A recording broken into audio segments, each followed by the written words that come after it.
Hi, this is Wendy from HMO Success and welcome to week 2 of my 52-week video series, helping you to create a business that gives you financial freedom but also time freedom.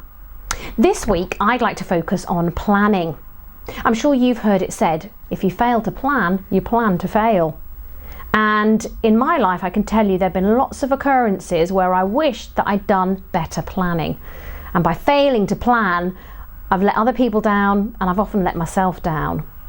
So this week I want to give you some tips and hints, or tints and hips even, about how you can plan effectively for the year ahead. If you've done my goal setting exercise from last week, you'll know that it shouldn't be difficult to find out what it is you want.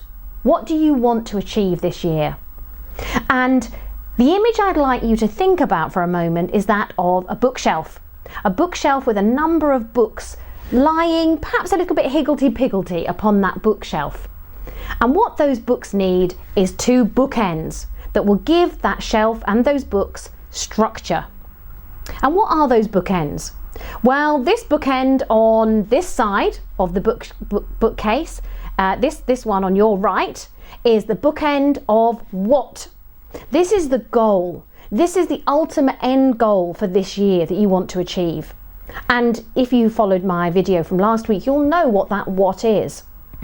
But we now need to add another element of structure to it, which is the when. And that is this bookend.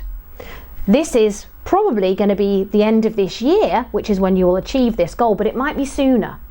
So we need the what and we need the when together to be working together to hold the rest of the books up on that bookshelf and give it some structure. Each of those individual books on the bookcase will be your resources. So how much time you have, the people you know or the people you need, the action plan that you need to be able to get from where you are now to where you want to be. All of those separate books with their separate spines need to be put into an ordered system so that every week, every month, every quarter, you know exactly what your goals are, that they're broken down and they're broken into action steps to allow you to achieve it. It sounds simple, doesn't it? But what I often see is that people write their action plan and either they make it too complicated and so they can't carry it through, or they make it too time consuming and realize that they haven't got the time to achieve it, or they don't identify the resources accurately enough. They don't realise the people or the money or the other resources they need to make it happen. So what I would recommend is you put your book ends in place. You put in your what and you put in your when. And you start to look at those other books in between time, in between those 2 bookends that will give you the detail of your plan. And then you sleep on it. You think about it. You ponder. And you let somebody else read it through. Maybe that's your accountability buddy, because you're going to need someone to keep you accountable this year to make sure this happens.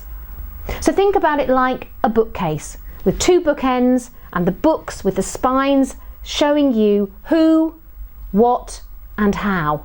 And that way you can create a plan that will work for you this year and make your business success really happen. I look forward to speaking to you very soon.